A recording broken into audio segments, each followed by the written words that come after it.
Indonesia nggak berwenang menangani. Karena mereka nikah di Singapura.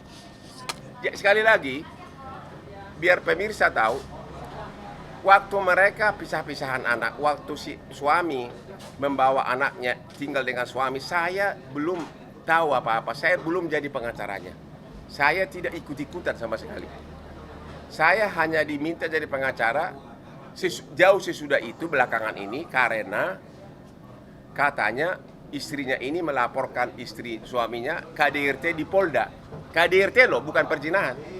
Makanya saya bilang ke asisten saya, "You pegang aja." Ya. Saya hanya sebatas KDRT-nya. Ternyata dia juga istrinya juga mau saya jadi pengacaranya. Terus dia bilang, "Ini ada dari tim Hotman 911, udah kuburu duluan suami." Hanya itu doang. Jadi I have nothing to do dengan kaitannya dengan pemisahan anak. Saya tidak ikut sama sekali. Saya tidak punya peran apapun pada waktu suaminya membawa anak-anaknya tinggal sama dia. Ya. Jadi orang yang membuli saya itu harus tobat. Bertobatlah kau, jangan main tuduh orang. Jauh sesudah anaknya dibawa bapaknya tinggal sama bapaknya, jauh sesudah itu baru saya diminta kemudian karena ada kasus KDRT dilaporkan istrinya, begitu loh. Terus mengenai apakah benar mabuk atau tidak, tanya nanti pengadilan yang tahu. Tapi kalau sekiranya benar mabuk, sekiranya apa jawaban kalian? Sekiranya benar bunuh diri, apa benar mau bunuh diri, apa jawaban kalian? Apakah saya yakin kalau kalian semua waras termasuk wartawan, kalau sekiranya dia bunuh diri, pasti akan kalian bilang, "Aduh, kenapa bapaknya terlambat menyelamatkan?" Kalau kau punya otak pasti ngomong gitu. Tapi sekarang semua kalian sok munafik. "Oh itu kasihan ibunya dipisahkan." Dia dulu alasannya. Dan aku nggak tahu alasannya. Jangan tanya saya alasannya. Jangan, karena saya tidak membela suaminya bidang itu. Saya tidak ikutan. Ya, saya tidak ikutan karena saya belum kenal mereka. Ya. Apalagi pertanyaannya? Apa? Apa? Kami sendiri meminta abang jangan bela Agen Bong, itu gimana Bang? Oh iya, dia bolak-balik terus minta. Ya tapi nggak bisa dong. Saya sudah kantor, bukan saya sih, anak buah saya sudah komit dengan yang lain, mana boleh begitu. Makanya saya bilang sekali lagi, kalau nanti anak kamu sendiri tiba-tiba ketangkap narkoba, ya, narkoba di mulutnya begini ditangkap di rumahmu, terus dia diadili, kau pakai pengacara nggak? Jawab dulu. Ya pakai. Kau jadi punya otak kau sekarang, pintar kau sekarang.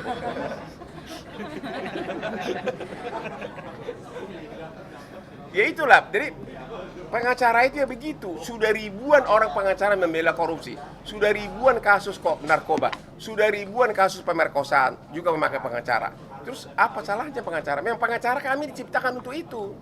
Pengacara itu diciptakan untuk orang bermasalah hukum. Pengacara itu diciptakan bukan untuk orang suci, bukan untuk orang yang tidak berdosa, bermasalah dengan hukum. Itu. Sekali lagi para pemirsa, saya belum ikutan, tidak ikut-ikutan juga, dan saya tidak tahu pada saat mereka pisah ranjang dan anak-anaknya ikut bapaknya. Saya tidak tahu. I have nothing to do with that. Kalau kau bisa bahasa Inggris ya. Saya tidak tahu sama sekali. Ya. Saya baru ikut diminta sesudah ada laporan polisi di KDRT di Polda. Hanya itu. Jadi saya tidak pernah melakukan apapun terkait dengan pemisahan seorang ibu dengan anaknya. Itu urusan mereka. Oke? Tapi karena saya sudah ditunjuk resmi dalam kaitan di kasus di Polda, saya nggak bisa mundur. Lu mau ngomong apapun, saya nggak akan mundur. Lu mau unfollow gua pun, saya nggak mau mundur karena saya tidak hidup dari Instagram. Saya sudah sukses, saya sudah kaya, tapi begitu dari klien saya akan bela sebatas profesionalisme, tanpa membohongi diri, tanpa memfitnah, tanpa memalsukan apapun. Murni profesional. Kalau dia salah, silahkan salah. Itu loh. Tapi kalau suruh saya mundur, nggak ada alasan untuk mundur. Sekali lagi, sekiranya anaknya itu sudah bunuh diri, pasti kalian akan bilang, "Aduh, kenapa bapaknya terlambat menyelamatkan?" Kalau kau punya otak, semuanya pasti ngomong gitu. Kalau mak-mak yang membuli saya punya otak, pasti akan ngomong gitu. "Aduh, harusnya dari dulu bapaknya selamatkan," katanya. Berarti ini apa untuk KDRT aja ya? Sekarang ini iya, karena pemisahan anak udah terjadi. Anak itu berpisah dari ibunya udah lama, jauh sebelum aku ditunjuk. Itu loh, nggak ada kaitan sama aku. Kemarin itu kan viral gara-gara si ibunya ngintip di rumah sakit. Dia tahu jadwal bawa check up ke rumah sakit, dia udah ngintip di balik tiang. Ya kan? Disiapkan tim kamera lengkap semuanya. Coba. Sampai anaknya histeris pun diviralkan. Jadi yang memviralkan duluan siapa? Berani nggak ibunya mengatakan apakah benar anaknya itu mau bunuh diri atau tidak? Tanya sama ibunya, karena apa? Berani nggak dia menjawab? Soal agen bang yang bantah selingkuh, Pak. Apa? Udah deh, kalau soal selingkuh gua nggak tahu deh. Gua nggak ada urusan selingkuh. Kamu pun kalau dikasih cewek cantik kamu juga mau deh, sok tahu lu. Lu mau nggak nih dia cantik begini? Ya lu semua jangan sok munafik lah semua lah. Itu 2/3 apartemen di Jakarta isinya adalah simpanan semua. Jangan sok selingkuh lah. Mereka itu kan udah pisah ranjang. Soal mereka apakah dekat kemudian dengan wanita lain, ya. Saya istri saya satu, tapi aspri gua ratusan. Dan ya pasti ada sesuatu lah terjadi kadang-kadang. Jangan terlalu sok munafik lah, gak ada kaitan itu. Gak ada kaitan selingkuh dengan anaknya itu dibawa sama bapaknya. Orang-orang yang kasih, apalagi kalau dia laki-laki, lu munafik lu semua. Gua kasih lu cewek cantik, lu pasti mau. Ini wartawan laki-laki nih.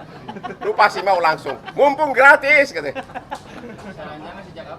Gua nggak tahu detailnya. Saya udah bilang, waktu mereka pisah ranjang, sudah beberapa bulan sebelumnya, waktu mereka pisah anak, aku nggak tahu, gua nggak ikut-ikutan.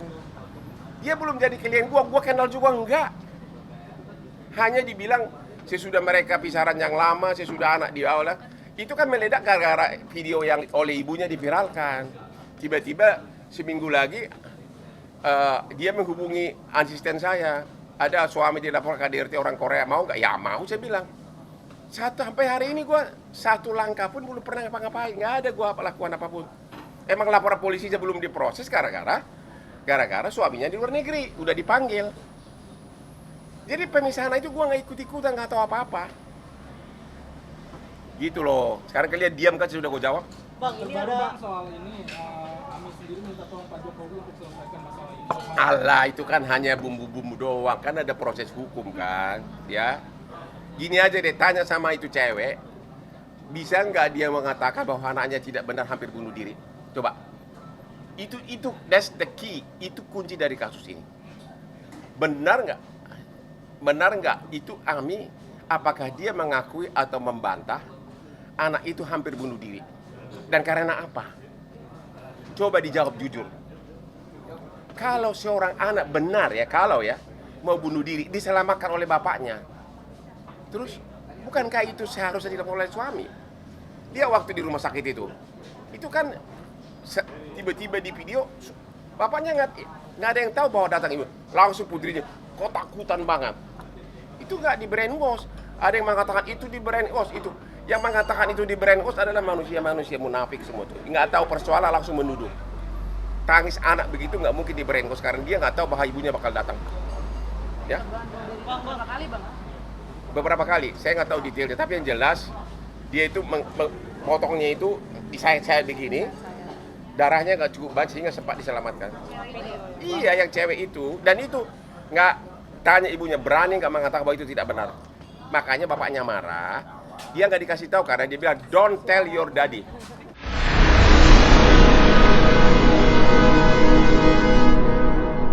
Jadi jangan lupa untuk subscribe Cumi Cumi. Ditekan ya tombol lonceng merahnya.